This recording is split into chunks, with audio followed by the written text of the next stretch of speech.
Bonjour, bienvenue au cabinet BK Conseil, un cabinet de formation spécialisé dans la comptabilité, la gestion commerciale, les ressources humaines, la formation dans la caisse, la microfinance et les logiciels de gestion.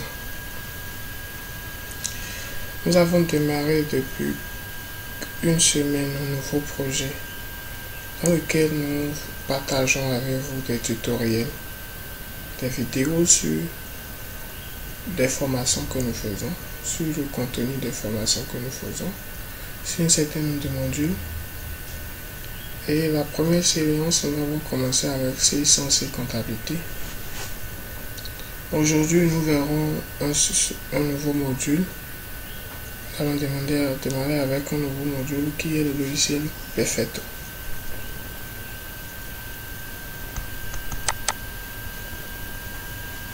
Alors, pour beaucoup d'utilisateurs, c'est quoi le logiciel Perfetto? Comment ça se présente? Et quels sont les atouts de ce logiciel? Alors, pour bon nombre de Béninois, le logiciel Perfetto, c'est la comptabilité. Mais en réalité, le logiciel Perfetto va au-delà de la comptabilité. C'est plusieurs modules de logiciels qui ont été développés par le concepteur. Pour information, le logiciel a été créé par un Français depuis 1983 qui était au Bénin. Feu Jacques Benetti, il est décédé il y a déjà quelques années. C'est lui qui a amené ce projet depuis 1983, il est resté au Bénin et qui a développé tout un ensemble de modules qui permettent aux entreprises béninoises, aux entreprises de la sous-région de pouvoir utiliser cet outil de gestion dans leur vie d'entreprise, je peux dire. Alors, je vais vous présenter ici quelques logiciels de Perfetto d'abord. Voilà, à travers ce menu, je vous montre quelques logiciels de Perfetto. Nous avons la comptabilité des assurances. Nous avons la comptabilité bancaire mois. Nous avons la comptabilité générale par mec qui est l'ancienne comptabilité de la microfinance. Nous avons la comptabilité SFT microfinance qui est l'actuelle. Nous avons la comptabilité France avec les comptes français. CIPES, le plan comptable libre, comptabilité WADA, l'ancienne comptabilité WADA, la comptabilité des ONG et la nouvelle comptabilité WADA qui est désormais le Esquadra révisé, la comptabilité des ONG. Donc il y a assez de comptabilité. Comme outil de gestion, que ce soit la facturation ou la gestion des ressources humaines, comptabilité des matières, maître d'ouvrage délégué, import de produits, clinique, hôpital et centre de santé, qui est un logiciel vraiment utilisé par la plupart des hôpitaux publics au Bénin. Journaux quotidiens, portefeuille de microfinance, salaire du personnel. Et là, vous avez déjà la paye. La paye qui peut être associée à ces modules-là, donc la module code barre, les ressources humaines, la module maintenance ou facturation normalisée.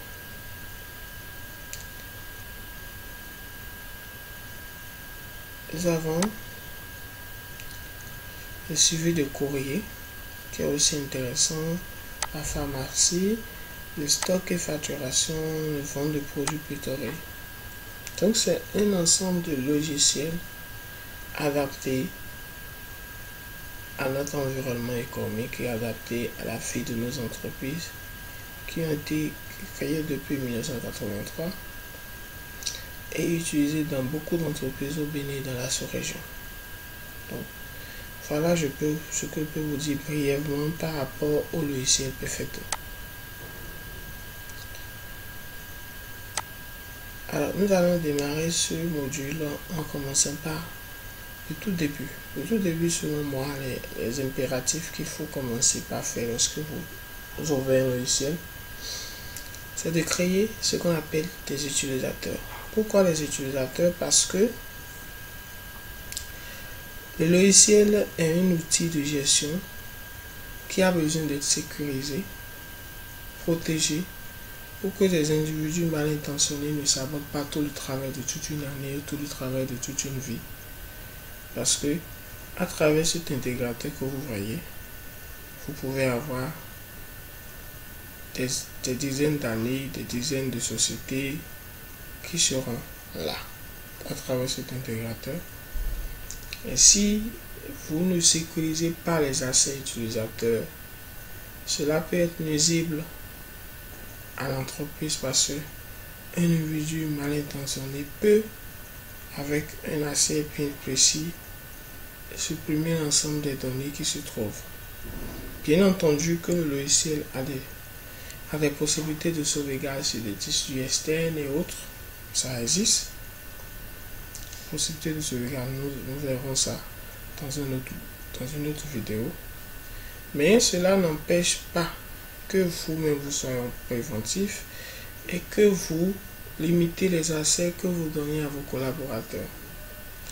Parlant des accès, tel que vous le voyez ici, utilisateurs, le concepteur à l'origine avait déjà prévu 3 types d'accès. Le premier niveau, c'est le niveau directeur général, qui est un accès de type consultance pour consulter les états, pour imprimer les états, pour les renvoyer vers un fichier, voilà. Donc, c'est à la base les droits qu'on a accordés à ce type d'utilisateur. Ensuite, nous avons un autre utilisateur de type opérateur. Donc, cet utilisateur, c'est un peu comme un assistant comptable ou un comptable dans une entreprise où il y a un taf et tout, qui ont aussi des accès plus poussés que le directeur. Et celui-ci a la possibilité de pouvoir faire des saisies. Ici, on lui permet de pouvoir créer des comptes, créer des journaux et évidemment imprimer des états et autres. Le troisième et dernier type d'utilisateur, c'est le superviseur des programmes. Le superviseur des programmes chez Perfecto, c'est l'accès administrateur. Celui qui a plus de capacité, plus d'attribution, le maximum possible au-delà des accès que le concepteur lui-même peut avoir. L'administrateur a le maximum possible d'accès à ce niveau. Alors, lorsque nous sommes déjà sur ce menu, nous pouvons créer des accès. Nous pouvons créer des accès utilisateurs et voir les attributs qu'on peut leur donner. Ces attributs dépendent du profil de l'intéressé. Vous ne pouvez pas donner des attributs de saisie à quelqu'un qui n'est pas comptable, par exemple en ce qui concerne Perfecto, comptabilité. Ou bien vous ne pouvez pas donner des attributs de saisie dans le logiciel, dans le module stock et facturation à quelqu'un qui n'est pas à la caisse. Les attributs de saisie. Donc, c'est en fonction du profil de l'utilisateur que vous devez savoir que vous leur donnez ou non un accès bien spécifique qui lui permettra de pouvoir travailler dans le système sans être dérangé et qui vous permet aussi de pouvoir le suivre. Parce qu'en fait, le rôle des accès, c'est un rôle de contrôle. Si les accès ne sont pas limités pour les utilisateurs, ils peuvent faire tout ce qu'ils veulent dans le logiciel et en fin de compte, le contrôle interne peut se trouver en difficulté. Je donne un exemple banal. Si vous avez quelqu'un qui a la caisse et qui a la possibilité de passer un règlement et de pouvoir supprimer un règlement, après, ça pose un problème. Ou bien, lorsque vous faites des ventes au comptant et vous donnez laissez l'AC à quelqu'un, de ne pas passer de tout un règlement alors que vous faites des ventes au comptant, ça pose un problème. Donc, il y a quand même assez de choses qu'on peut verrouiller à travers les accès utilisateurs. Ce qu'il faut savoir, c'est deux choses. Premièrement, à travers ce sous-menu que vous voyez utilisateur, on peut créer des utilisateurs, leur faire limiter des accès. Mais deuxièmement, à travers le dossier même de la comptabilité, de la gestion du stock et facturation qu'on va créer, dans lequel les données seront insérées, on a encore une seconde possibilité de pouvoir limiter les accès. Donc, nous allons déjà commencer par le premier, en faisant insérer. En mettant un code, je vais mettre CC par exemple, ou bien AC, aide comptable. Je fais tabulation, je mets aide comptable.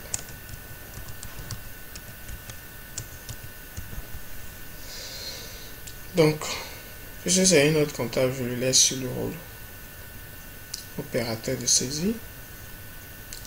Au niveau des logiciels, je dis qu'il n'aura accès qu'au logiciel de Sysquad révisé CR et qu'au logiciel de stock et facturation. Et là, déjà, je commence déjà par le limiter. Ça veut dire que tous les dossiers qu'il peut ouvrir, c'est des dossiers qui concernent le logiciel de comptabilité révisée ou de stock et facturation. Ça veut dire pour l'intéresser là en question, il n'a pas la possibilité d'ouvrir un dossier qui concerne par exemple le salaire et ressources humaines, qui n'a pas la possibilité d'ouvrir un dossier qui concerne une autre comptabilité, OADA et tout ce qui reste. Vous voyez, donc c'est le premier niveau. Le deuxième niveau que je peux lui dire, c'est que je peux lui autoriser des sociétés données.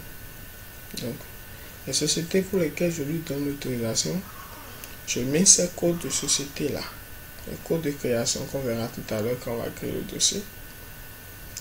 Ou je mets étoile, et dans ce cas, il pourra accéder au logiciel Sysquad révisé et stock et facturation pour toutes les sociétés qui ont ça. Je lui permets, si je veux, d'imprimer des états. Je lui permets, si je veux, de créer des sociétés ou de créer des dossiers, de faire des sauvegardes. Et je peux lui permettre de ne pas faire la restauration, par exemple. Et là, je valide son accès. Voilà. Déjà, le premier niveau de création d'accès. Ensuite, je ferme et je vais me connecter maintenant avec l'utilisateur AC comptable. Donc, je ferme correctement. Je reviens me connecter.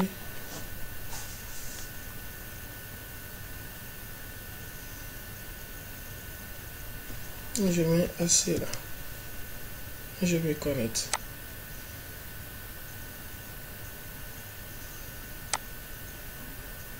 Ah oui, j'avais oublié quelque chose de très important. Pour tout autre utilisateur, il fallait définir un mot de passe. Nous allons le faire en même temps. Utilisateur, AC, nous allons lui mettre un mot de passe.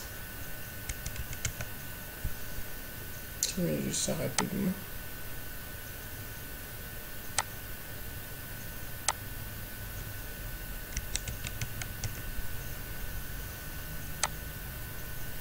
J'en ai profité pour mettre un aussi au superviseur.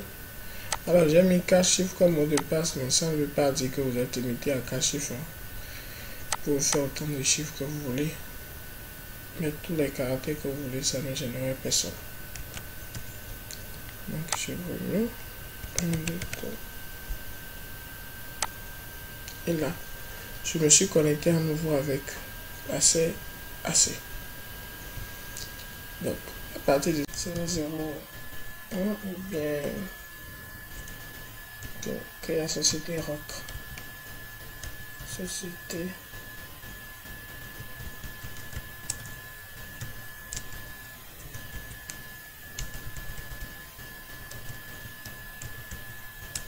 H. Je suis un exemple. Et là, je peux mettre toute information à l'adresse de la société Cotonou.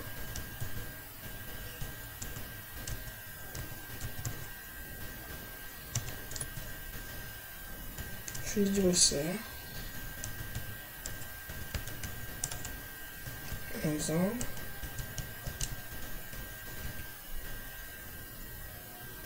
Il y a carré simplement. 191. D'accord. Je peux mettre le numéro IFU sur genre de la structure. Un petit indicatif simplement. Voilà. Je mets le contact, téléphone, l'email, ainsi de suite, le site web si je veux. Je vais faire l'aide. Je peux faire copier. Je viens au niveau de période. Je vais 0101 2021.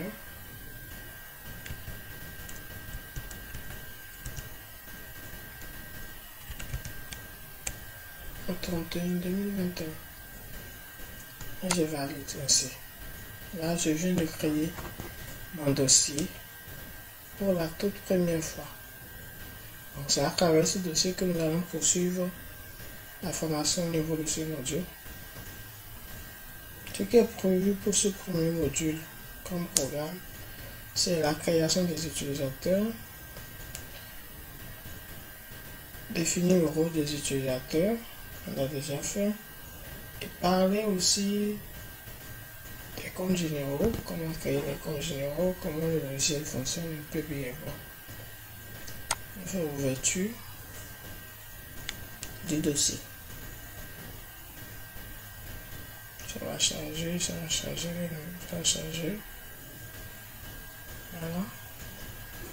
Alors, ce qui est intéressant dans le logiciel Perfecto, c'est un logiciel qui va avec un certain nombre de paramétrages définis déjà par le concepteur. Plus ou moins dans le même espace, il a déjà prévu certaines choses qui permettent à l'utilisateur de pouvoir tout se démarrer l'utilisation de ce logiciel sans nécessairement faire beaucoup de paramétrage comme dans le cas d'autres logiciels. Donc, nous avons déjà par exemple des comptes généraux, et pas des comptes généraux détaillés comme il le faut, comme ce qui est recommandé aujourd'hui par le Cisco à la réviser. Donc, nous avons déjà la liste du plan comptable, pas détaillé. Et à partir de là, nous pouvons créer des sous-comptes à ces comptes-là et pouvoir démarrer. Donc, en fait, on ne part pas de zéro. Nous avons déjà dans ce logiciel-là des journaux. Un certain nombre de journaux qui sont triés et qui peuvent nous permettre déjà de travailler suffisamment, sauf si on aura besoin d'autres qu'on peut créer plus tard. Donc voilà. Nous allons voir maintenant la création de quelques comptes généraux. Donc, on va en définition. Gardez à l'esprit que c'est dans la définition que la plupart des choses que vous auriez à créer dans le module se trouvent. Comptes généraux. Insérer. Je vais mettre 13. 4.0. Sachez qu'aujourd'hui, ce qui est recommandé par le Cisco à réviser, c'est le compte principal à 4 chiffres plus les 2 chiffres de AfriSat Donc ça vous donne minimalement 6 chiffres. Et en fonction des sous-comptes que vous aurez à créer au sein de l'entreprise, vous pouvez aller à 8, à 10, à 12. Ça dépendra de la taille de l'entreprise. Déjà que vous êtes à 8 chiffres, ça veut dire que par sous-compte, par compte, vous pouvez créer jusqu'à 99 sous-comptes. Donc ce qui est déjà largement suffisant pour la plupart, pour plus de 95% des entreprises au Bénin, c'est déjà largement suffisant pour créer des comptes. Donc on va mettre capital. Souscrire. Bon, on laisse tout le reste là. C'est pas grave. On valide. On va créer un compte de report à nouveau. 121. Report à nouveau. Créditeur.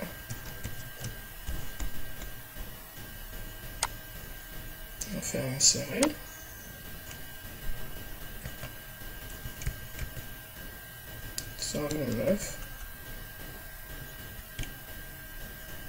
Report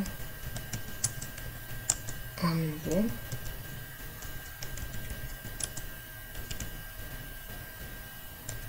Débiteur.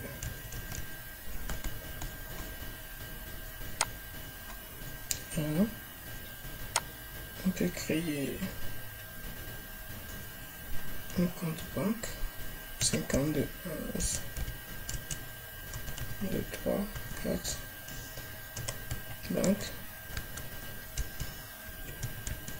BOA. Donc je précise ici qu'il faut nommer la banque en question directement dans le libellé du compte en même temps. Il n'y a pas en entreprise de la création d'un compte banque en mettant banque. Il faut nommer la banque. C'est quelle banque? C'est la BOA, la B6, c'est la BIC, c'est NCA, c'est UBA, ainsi de suite, vous devez nommer. On va créer un compte caisse aussi.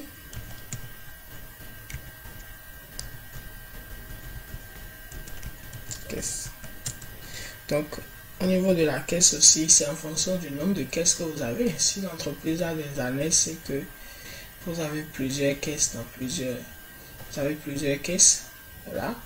Chaque caisse doit avoir son compte au niveau de la comptabilité de l'administration parce que chaque caisse en fin de l'année a un solde qu'on doit pouvoir faire retracer dans votre comptabilité. Donc, on doit avoir pour chaque caisse. Donc, chaque caisse, je donne un exemple, une caisse à Casato pour vous dire par exemple que c'est la liste de la Casato. Ainsi de suite. Ouais. Donc, par rapport au compte junior, voilà comment ça se crée. Aussi simplement que ça. Ces comptes se créent aussi simplement comme ça en faisant insérer. N'oubliez toujours pas de faire insérer parce que si vous faites le contraire, c'est que vous êtes en train de modifier ce qui est là. Donc, si je ne fais pas insérer, je crée quelque chose ici. Et je complète, par exemple, vous allez voir que le 65221 que secondaire va disparaître au profit de ça. Voilà. Donc je vais revenir là-dessus. Je valide, ça revient. Donc, si je ne fais pas insérer, c'est que je suis en train de modifier l'existant. Donc attention à ça, parce que si vous le faites, il va sans dire que toutes les écritures pour lesquelles vous avez utilisé ce compte se retrouvent elles aussi modifiées plus tard dans la base. Donc, si vous ne savez pas créer un compte, au lieu de faire insérer, vous avez cliqué sur le compte, vous allez commencer par écrire dedans. Vous êtes en train de le modifier et de le remplacer par ce nouveau compte là dans toutes les écritures dans lesquelles ce compte a été précédemment utilisé. Voilà. Du coup, ça crée un sérieux problème si vous avez des milliers d'écritures que vous avez déjà saisies en utilisant ce compte là. Ça crée un sacré problème. Et vous pouvez ne pas vous rendre compte tout de suite que c'est l'erreur que vous avez faite. Et c'est plus tard qu'on le découvre. Alors, on va passer aux derniers éléments, c'est la création des journaux. Les journaux dans Perfecto, il y a un certain nombre qui ont été déjà créés.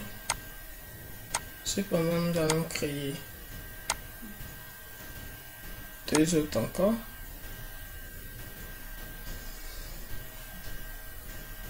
Il y a la caisse, tout là, ODIF, salaire, vente, centralisation, abonnement, amortissement, résultat de la période. Donc à partir de là, jusqu'à partir de centralisation jusqu'à résultat, c'est des comptes, c'est des journaux dans lesquels vous n'avez pas la possibilité de créer, mais dans les écritures, ils sont générés automatiquement par le logiciel lui-même.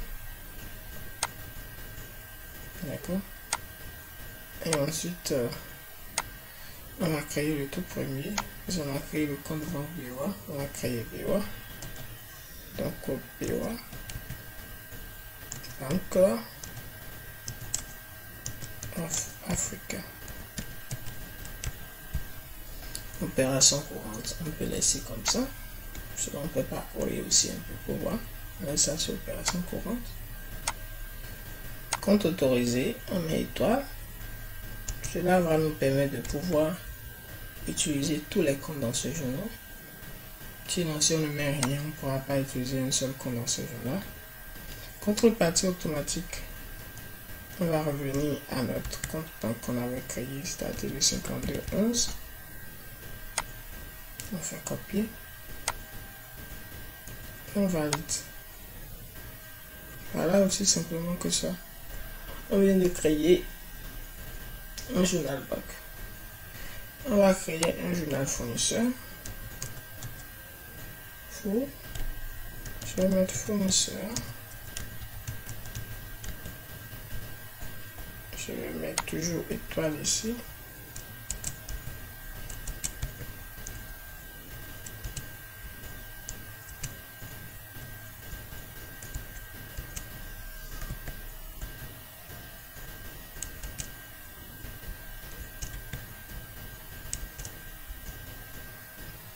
Étoile, c'est bon. Et là, je n'ai pas nécessairement besoin d'une contrepartie automatique. Je peux valider. Voilà. Alors, on va créer une journal qu'on va appeler caisse en temps réel. En même temps, j'avais prévu ça pour un autre module, mais je vais modifier celui-ci et le faire en caisse en temps réel.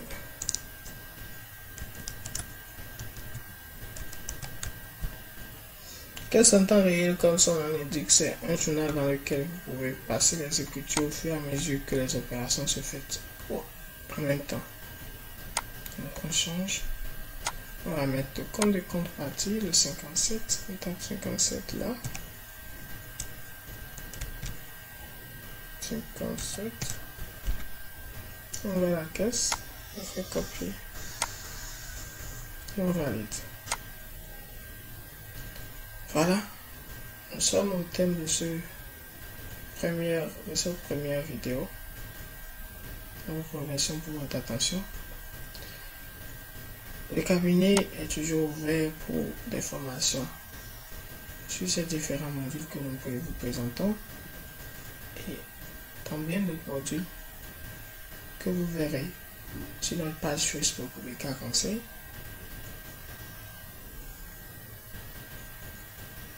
N'hésitez pas à vous abonner à la chaîne pour être informé des nouvelles vidéos et de cliquer sur la cloche de notification. Au revoir.